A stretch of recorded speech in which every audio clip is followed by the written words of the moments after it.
And in the case of lunar habitats, for example, of course, we cannot have here in the Earth the pressurized atmosphere of the moon or the extreme temperature variations that we have, or that will be something very complicated. What about current digital twin? Right now, I hear this word a lot from GE engines, which they have. They try to build a digital twin as well. What is the scenario of digital twinning in aircraft industry? Because I hear a lot from Airbus, Boeing, GE, all the big players associated with aerospace industry talks about this word a lot. So what is the... It seems like the first digital twin in history, although it was not called a digital twin, was the numerical model that the Apollo mission had. Oh, Apollo mission, the Neil Armstrong mission. Okay. I asked ChatGPT a question. I asked a tree. There are 100 birds sitting on it. Okay. I killed one of the bird with my gun. Okay. How many left on the tree? ChatGPT said 99. But however, it is not 99. Everybody, it doesn't know the physical reality of the bird. There won't be any bird remaining on the tree because hearing the gunshot, everybody will, so it doesn't understand the physical reality. It's just based on the data feed in the form of text, which okay. Hey, Manuel, how are you? Welcome to Mahindra Podcast. Tell me about yourself. Hi, Mahindra. Thank you for inviting me. Well, I am a Ph.D. student here at Purdue. I come from Mexico. I originally did my bachelor and my master's over there.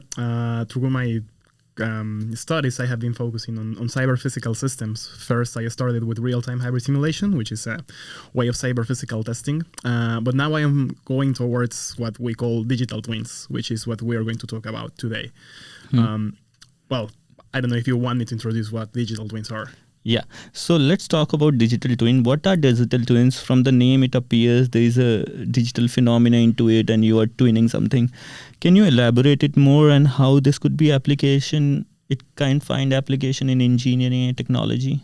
Exactly as you said, well, it of course has a digital component on it, and twinning, it means that it has a counterpart. So what the digital twin is it's a virtual replica of something that we have physically in the existence, right, in the physical world.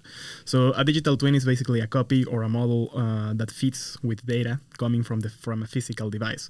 For instance, let's say that we have some sort of physical experiment going on. I will use as example one of the experiments we have actually doing at Purdue, here at Purdue at our lab, which is a pressurized box. So we have a pressurized box that has a lot of temperature and pressure sensors.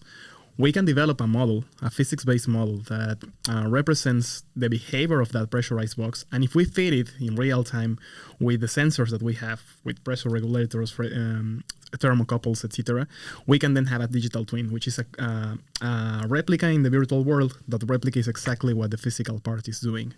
Why to do so? Well, because we can monitor it, we can control it, we can do several things with it using that digital replica as a means to predict the behavior or just estimating the current behavior, etc. It has a lot of applications. Okay. So one application I can think of is, like, since you're working on cyber physical testing or cyber physical systems, what I can think of is, like, there are some physical systems which cannot be available right now. For example, if you're building space habitats, you can't go into the space and do activity and you can do test. I think it finds application where you can't go and you can mimic that means like you can have this cyber component in the computer so that you can replicate that issue. Am I right? Or? Yeah, you're totally correct. And actually that falls in a special category of cyber physical system or a digital twin that is cyber physical testing or real-time hybrid simulation. What we do there is that we model in a numerical way or a cyber way or a virtual way the things we cannot achieve. You mentioned correctly, for example, a lunar habitat or a Martian habitat, but we can also do it to simulate the behaviors of things we don't want to pay for. For example, in civil engineering or in structural engineering, the shaking table tests are very famous, are very popular, but it implies building a complete structure, that you have to build like a whole building and test it in a shaking table, and that's expensive and it takes time. So with the help of cyber physical testing or RTHS, instead of having to build the complete thing, you can just simulate it numerically and having in the physical world and have in the physical world only the parts or the component you are concerned with. For example, if you're testing a novel material for a column or for a beam or for whatever, you can only have that side in the physical world, and all the numerical part will represent the simulation of the complete system, and that saves you money, saves you time, saves you space. And in the case of lunar habitats, for example, of course we cannot have here in the Earth the pressurized atmosphere of the moon, or the extreme temperature variations that we have, or that will be something very complicated. We're talking about the interaction. So there will be a physical system, there will be a cyber system, and we should mimic the interaction properly so that we can achieve what we cannot be able to in real life. But I think there are some issues related to, like, definitely doing a real test or a full scale test is very essential, means like that will be the end goal. However, we are starting from somewhere, and with a scale down approach, we are at a lower scale, then we will scale up. But how to solve this unknown kinds of a scenario? Like whatever physical systems we have or a cyber system we have, it's coming from our limited knowledge of something. For example, in space, I don't know how much years of knowledge we have on space, maybe 50 years. What happens if there are issues which we haven't seen that doesn't represent in our cyber system? So that may be an issue which needs proper understanding on the ground, how to solve this unknown kind of scenario, the things which we don't know, and we actually don't know how to solve them as well, I think. That's actually a very hot topic in cyber physical testing in digital twins, how to validate that what we are doing in the laboratory is actually representing the reality if we are studying something that is unknown. Typically, at least in structural engineering, the approach is to physically model the part that is unknown. Not model, to physically build the part that is unknown, because you're investigating the behavior. So, for instance, there was a huge trend years ago with magnetorheological dampers and with nonlinear devices for dissipation of seismic energy, and we didn't know their behavior. So what people doing RTHS did was to model those things in a physical way. Well, they build the physical components and test them to investigate their behavior, which was unknown. And the numerical part was something that was very well known. A complete building of steel. We know the laws that govern that behavior for at least 200 years now, Newton's law. So we do that. We rely on the numerical part for modeling what we know. But the new challenge here, as you mentioned, is now if we are going to model numerically something we cannot achieve, and it's also known, for example, the lunar habitat, the Martian atmosphere, or not atmosphere, lack of atmosphere, etc. Well, there is a validation issue. How are we certain that what we are modeling is actually the reality? And that's a hot topic that is still under investigation in current RTHS world. Apart from that, I think as we are doing, as you have mentioned, you are doing space habitat and all. Still, it's far away from right now, maybe 20, 30 years from here. What about current digital twin? Right now, I hear this word a lot from GE engines, which they have. They try to build a digital twin as well. What is the scenario of digital twinning in aircraft industry? Because I hear a lot from Airbus, Boeing, GE, all the big players associated with aerospace industry talks about this word a lot. So what is this? What they used to do is test motors, and instead of building the whole vehicle, if they just wanted to test the motor, then they will physically have the motor and simulate all the other behavior of the vehicle, like the speed of the wheels and the steer of the steer, etc. And that's something similar in the case of the aerospace industry. They are trying to test in a hardware in the loop fashion components before actually building them to simulate their localized behavior, and it's very useful. In use, well, this is all in the design and construction phases, but in execution or in use of the actual systems, like imagine an airplane, an aircraft, or a car, you can also have a representative digital twin of the aircraft flying. And that is just a physics-based model that uses the laws of physics to represent, model, predict the behavior of the airplane during flight. And you will have in the physical twin a bunch of sensors that are feeding back what is happening. So your digital twin becomes more accurate, and that helps you to make better decisions or to monitor the damage that can suffer the hardware during the flight, things like that. Yeah, that's amazing. I would say, like, it's cost effective as well, and it gives insight. There are some things which can't be done. I think one of the application could be the things which can't be achieved, on board, using, like you mentioned, space habitat, aircraft industries. They are operating in a very challenging environment. So testing maybe nuclear power plants, where there is a challenging environment, you can build one cyber system and build those interactions. So I think these interactions between cyber and physical system is the main thing which everybody need to care of. So the question which comes to my mind is like whether you have to build two-way interactions. For example, one-way interaction could be like you are gathering the sensor data from physical system, for example, an aircraft flying, and you are feeding that information via internet onto your computer, and then you are representing those signals onto the computer system. But are you feeding the information from computer system or cyber system, cyber model, numerical model back to the real system? So this interaction, what do you think? What is the role of both the interactions in this digital twin kind of scenarios?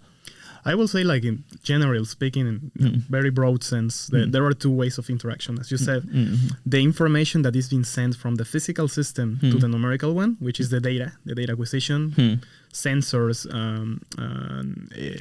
LVDTs for displacement, thermocouples for temperature, things to measure pressure, things to measure acceleration, etc. All that flow of information goes from the physical part to the numerical part. Yes. But we also have another flow, or another possible flow of information, which is the actuation or the actions that the numerical can command to the physical world. So imagine that we are taking the information. Let's take again the aircraft example. We know that the aircraft is getting some, I don't know, there is some friction, excessive friction in the wings of the or in a section of the wings of the airplane, and we have thermocouples there that are saying, hey, the temperature is high. I don't see an app for that. Imagine. Download one. Okay, yeah. It's a cyber-physical system, actually. It's a good example. Yeah. So we gather that information. And if we had a digital twin of that, we will know that the information will be used to process, processed, and fed into a model, a numerical model that will say, hey, if the temperature keeps rising, or if you don't drop the temperature, or if you don't change the orientation of the wing, then you will have an excessive amount of temperature gradient, and the stresses are going to increase, etc. So you send another flow of signals, which is the actuation. Okay, so let's rotate the wings a little bit in this way, or let's send some intelligent agent that will dissipate the temperature. Yes. So we have to do those two paths. First, the information we need, we process it, and then the other path is what are the instructions we tell the physical system to do, so we avoid damage, we avoid degradation of the system. Yeah, that's amazing. Means like the work which you are mentioning about cyber part was previously taken care by an expert. He'll be sitting here, he'll be seeing all the data, and then based on discussion with its group, what decision need to be taken. And then you actuate those actuators on the physical system. That happens for Curiosity rover or all the rovers which are there on Mars. So they see how the rover is performing. Do you know what happens on the Curiosity rover when it was traveling through the Mars? So it is designed so well that it has exceeded its design life, but the tires, or would you can say the wheels, got ruptures because they didn't think like while it is climbing the mountains of the Mars.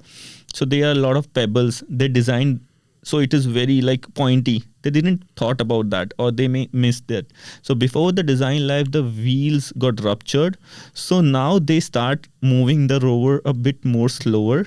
So this is like, it's called of a, I would say not digital twin, but it's like a human twin, like where human is sitting and it's taking care of those decision making. Now there will be a cyber environment or a numerical environment or some computer model which will be taking these kind of decisions so that human can come a little bit out of the loop, I think. That's correct. Humans are, well, we are amazing machines, right? Yeah. Humans ourselves, but we cannot process the big influxes of information as fast as a machine can. Yeah. So the idea is to transmit the human knowledge, the human expertise, put it, as you said, beforehand in the numerical part, so it can take decisions fast and when it is needed. Actually, the first I was looking at some information earlier today, and it seems like the first digital twin in history, although it was not called a digital twin, was the numerical model that the Apollo mission had. Oh, Apollo mission, the Neil Armstrong mission. Could control it from ground control, could retrieve that data from there and use it to update the model continually. Oh, so I think they are the one who coined this word. I think digital twin, or are they the one? Yeah, I think it's available when the term came. Okay. Some people say it was in 2002 and some others in 2010, but it was definitely in NASA, in a NASA report where the term digital twin was born. Mm-hmm. So yeah, it's necessary because some things you can't control via human. Human can control some things which is on Earth, but a rocket, a space habitat, where human involvement, and there are some things related to, I think in order to make these interactions possible, there are some requirements, I believe. One is the speed of information should be faster than the physical motion of the physical system. For example, there is some turbulence coming and there is a higher probability of an aircraft wing getting damaged. So the flow of information should be so fast and the processing should be so fast, then you can give the information to the pilot or directly onto the aircraft so that it can take decision. The decision time should not be that high, because if it is that high, that accident may occur. I think the role of information processing and communication channels plays a very important role. That's true. And actually, there is this important term, which is real time, that you just mentioned. We want the information to be first gathered, then processed, and then the information, the common information sent, like in fractions of seconds, super fast. We want it to be easy. It is the counterpart of human intuitiveness, right? That we humans tend to take decisions based on intuition. We want to make that. We want to optimize that process by relying on a machine for doing that, but it has to be fast. Yeah, it has to be fast and it has to be accurate as well, because human has years of training experience, and which they have seen different scenarios of things failing. They have been the masters, Ph.Ds in that field.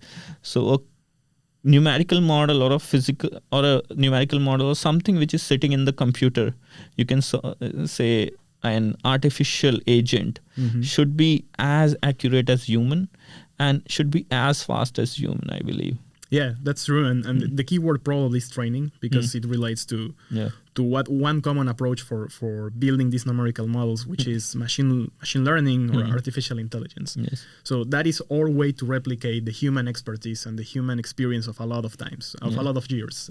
We train them using previously taken decisions to take optimal solutions for our problems. Yeah, but right now, if you see, digital twin is a good word, but it's not directly coming like right now. If you see, things are evolving. If you understand Uber's model, so what happens in Uber's model, Uber who designed cab services. So what they do is you open an app, you select a cab directly, the app directly talks to the driver's availability, and there is this driver will say whether he is available or not. That information comes back to you, and then you see the prices. You select it or reject it. So the only difference between this model and what we are talking about, digital twin, is there is a physical thing available over here which we need to actuate. Right now, it's the communication only between the cyber, models or cyber information or computer models are talking to itself, and it's giving information on two ends. One is to the driver, one is to us. Yeah. Just to remove these things, instead of talking between different web services or whatever the things are, they are actual physical system. Maybe a self-driving automatic car. Like in the future, if the Uber is replaced by driver, more by Tesla electric vehicle which are autonomous by themselves, you can open the app. Okay, you want to go somewhere, you can see the nearest app. Then the autonomous driver will come to you, and you can sit on this and you can tell, okay, I need to go there, and it automatically takes you there. Yeah. Yeah, I agree that there is an evolution of Yeah. how these things are going. Actually, this idea or this notion of interaction between the machines and the physical world, or the computers and the physical world, is not new. Yeah. It arose first in the 40s, maybe, with the term cybernetics by Norbert Wiener and Arturo Rosenbluth. And from there, we start to move to cyber physical testing, cyber physical systems. Now we have digital twins. We are leveraging the data part of everything to create this concept of digital twin. But definitely, we're moving forward. In the future, as you said, the collaboration or the interaction between the physical part and the numerical part and us will be even stronger. Yeah. And the things could be much more autonomous. And one thing which I was thinking of is in terms of what other digital twins we can think of. Okay, digital twins are very important. You have the things are leveraged. All the digital twin things are leveraged because of, like, if you see 6G technology is there where you can download huge amount of information very fast. So 6G is coming now. The computer system, the simulation speed increased abruptly, like using NVIDIA and all these new chips. So things are. Some people think, okay, it's not possible because the growth of technology is not linear. Means, like, if you have seen internet in 1990s, now you can see smartphones in just 2010. So, like, within 10 years, nobody has think of that. The growth of technology is very exponential. These things are possible. And there is a role of AR and VR also. Like, we talk about augmented reality and virtual reality.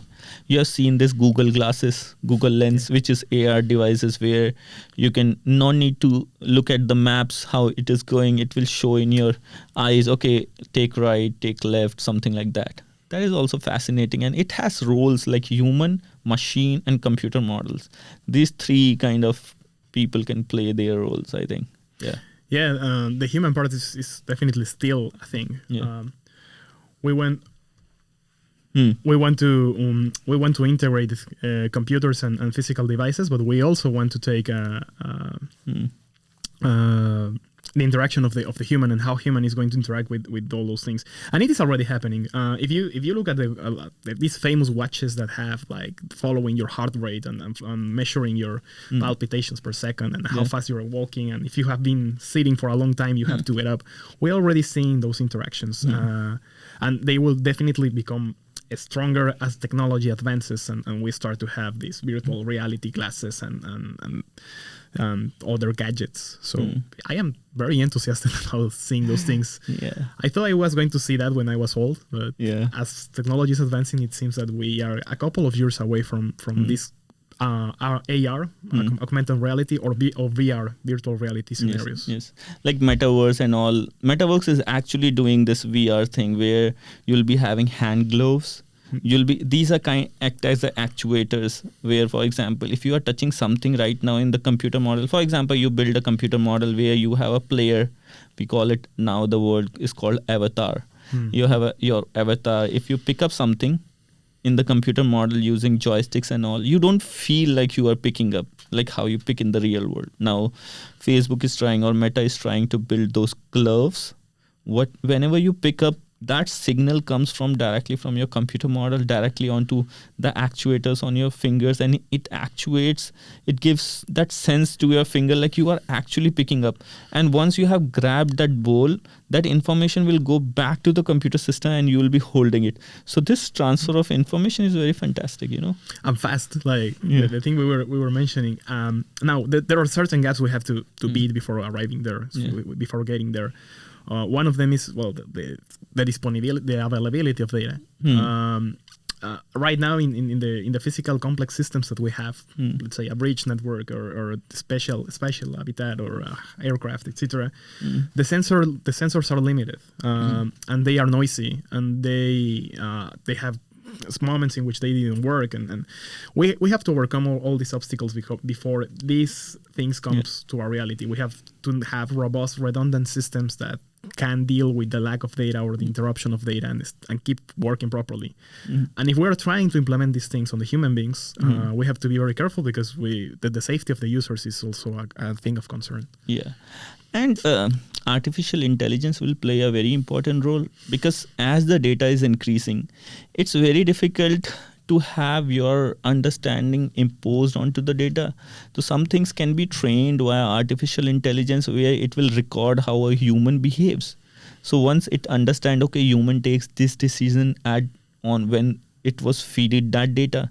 When you have huge amount of data, if you label it correctly, then you can train a machine learning algorithm and it will be taking its decision autonomous. So I think artificial intelligence also plays a very important role over here. What do you think? Yeah, of course, especially the latest developments on artificial intelligence networks or CNNs. For mislabeled data. Yes.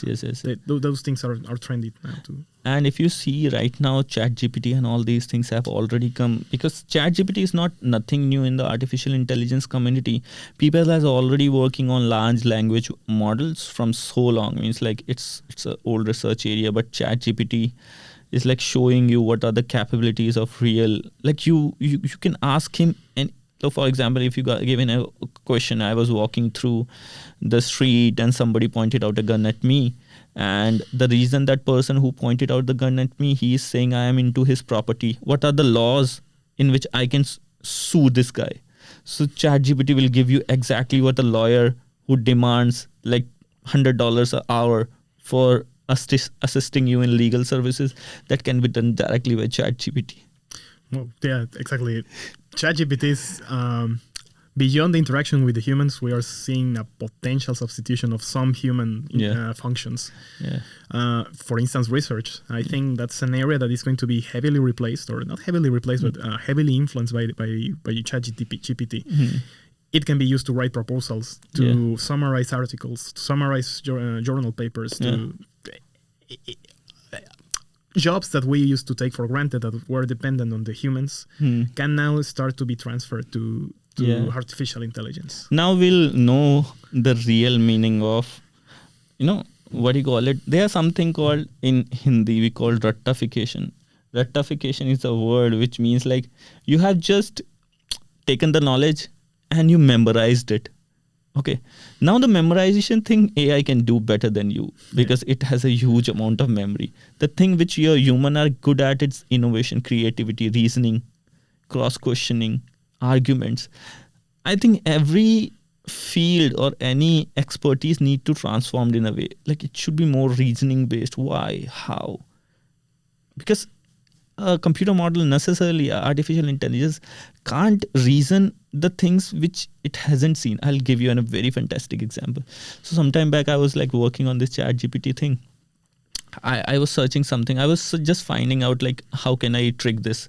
So what I did was I asked ChatGPT a question. I asked a tree, there are 100 birds sitting on it. Okay. I killed one of the bird with my gun. Okay. How many left on the tree? ChatGPT said 99. But however, it is not 99. It doesn't know the physical reality of the bird. There won't be any bird remaining on the tree because hearing the gunshot, so it doesn't understand the physical reality. It's just based on the data feed in the form of text, which it under escape velocity. So it won't ever reach. So it also doesn't understand what question I'm asking. Okay, it may have trained on what questions these are. If you properly write a syntax, you can easily trick it. I think, I understand where you are going with this, that there are certain things that artificial intelligence cannot understand because it doesn't reason. But you can teach it to reason. So I don't know if it works with ChatGPT, but I know it works with Bing AI. You can teach it and you can say, I will put a very simple example, like if you ask the AI, what is 6 plus 5? They will probably give you a wrong answer.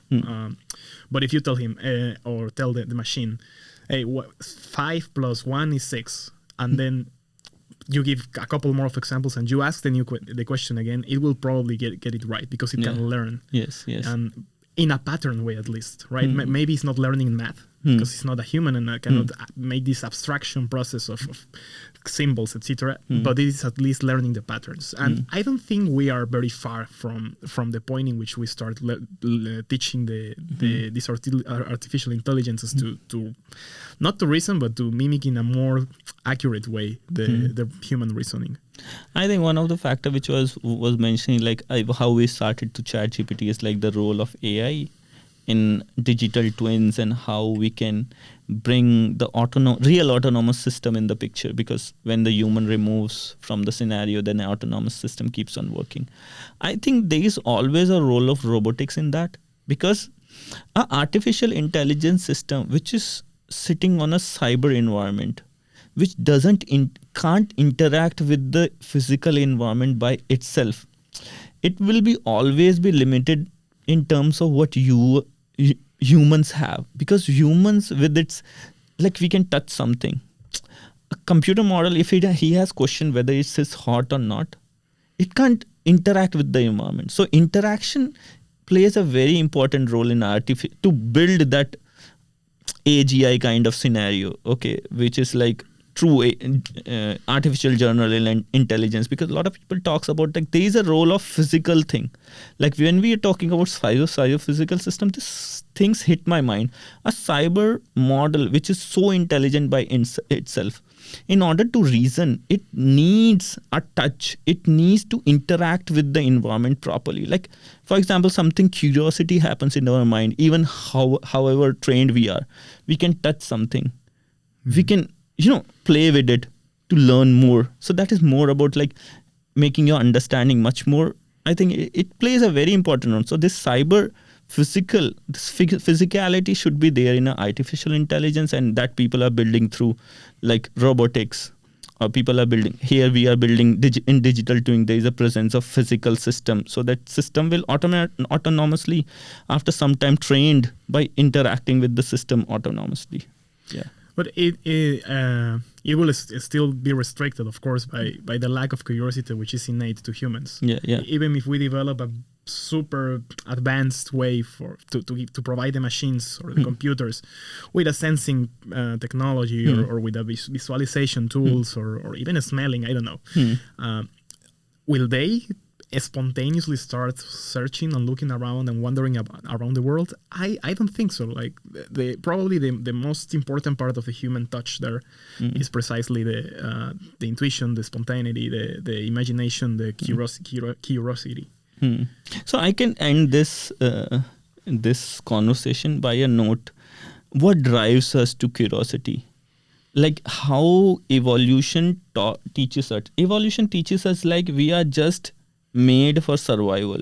Survival instinct made us curious, actually. If you track down the history of human evolution, so what happened, how human from monkeys become human, and however some part of the prefrontal cortex developed so much, it's because of survival instinct. There is a reason of survival. So if we are curious about something, so there is already an objective function above us. Because curiosity will make us much more intelligent, whether those intelligence will help us to gain more power, and power is related to some sort of reproduction, getting a mate, and which is necessary for survival. So whether everything is related to survival as the objective function sitting on the top of us, which is the objective function sitting on every animal. It behaves based on survival, reproduction, and some of the factor food. Everything is responsible survival. If we put an artificial intelligence and put that survival algorithm over it, it can lead to a disaster. I agree in which it will lead to a disaster. Yeah. But I in which I don't agree is in which curiosity and spontaneity and these traits that you describe are based solely in survival. Of course, at the beginning of the history, maybe the material parts were the ones that shape how humans interacted with their world in a curious way and for survival. But as society evolves, we have a lot of other things. It's a very complex system with a lot of social factors, accounting also cultural factors, ideology factors, etc., etc. So still or keep this notion that it's purely due to biology is constraining a lot the human potential. That's why I think that's why it will be a disaster to program that into a computer. Yeah, we can come back to digital twins. Like, I was hearing this news about digital twin for Earth. Yeah. Yeah, can you elaborate more on that? We have heard somewhere. Of course, now that we have set the ground for what a digital twin is, well, the applications are unlimited. I have limited myself to work with engineering systems, classical engineering systems like structures, buildings, spatial habitats, etc. But what if the Earth itself is a digital twin? You mentioned NVIDIA a couple of minutes ago. I think these guys who are actually developing a digital twin of the Earth to try to forecast how, for example, a hurricane will hit in a certain place and what will be the development of the damages or of the degradation or of the affectation of certain populations. So if you have unlimited power, imagine that for 1 second that you have unlimited computational power and unlimited information coming from a lot of sensors, then you can actually build a digital replica of whatever you want, the Earth included. So weather is an important thing, especially with the climate catastrophe that is going on right now in our planet. So creating these digital systems that allow us to take or to make better decisions when facing a natural disaster, they are fundamental for our survival, going back to survival. That's true. Means like building a computer model, having like definitely we'll be needing some sensors like measuring what is the temperature, pressure and ocean currents, current state of ice at all the places, and then putting them onto the computer so you can see in a computer the Earth exactly. You can even predict where the hurricane can occur and how it will move from one coast to another, how much destruction it can do, and how you can put people to, like, you can involve people and police authority to remove people from that area. So it is very important to have this prediction models where you can predict, like right now the sea level is rising, due to the melting of glaciers. And a lot of people are talking about putting money in that direction so that we can move more towards sustainability. Like fossil fuels is one of the factor moving more towards electric vehicle. So means like building these kind of model, having sensors information coming back onto the computer model plays a very important role. Yep. And what about the things which always intrigues me is when you have a computer model which can take decisions, however there is always involvement of human beings. What is human intelligence as such? The increase in the research in artificial intelligence, because you need, in order to forecast anything in the future, it's good. For example, if you are collecting environmental data, everything from any possible oceans, any possible sea, any possible oceans and temperature, pressure from all around the earth, if you have huge amount of data, if you want to predict something in future, you need a model. That model could be on artificial intelligence base. The question arises to me, then what is very peculiar about human intelligence? Is there anything peculiar about human intelligence? Because you counter-argued me related to the reasoning factor, that if you can train a model, a computer model, in a particular way how human reasons, it means humans are not special.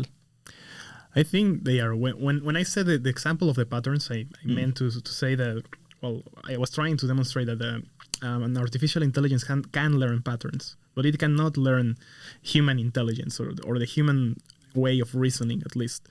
If we won't try to solve that question I don't think the correct approach is us try to understand what is human intelligence and then try to transfer that to a machine, because, well, that's a question that has been asked for centuries now, and we haven't reached that the answer yet. So teaching the computer something we don't even understand will be a futile attempt. But I do think that there is definitely something special about human intelligence. I cannot tell you what it is. Like I am not a philosopher, but is it consciousness? Which is like there people talk about hard consciousness, soft consciousness, and different kind of consciousness. They talk about like beyond human intelligence, our intelligence is majorly driven from memory. If there is something which is driven from memory, it's very easy for a computer model to learn it. Is there any intelligence which is memoryless? Is it possible to have some intelligence which is not learned via memory? Then if there is something of that source, a real intelligence, actually, to cut short something over here, why I intrigued by this idea, because there was some US physicist from Cornell or some Princeton. He was talking about something related to meditation. He was reading some book of meditation where it talks about different levels of human intelligence.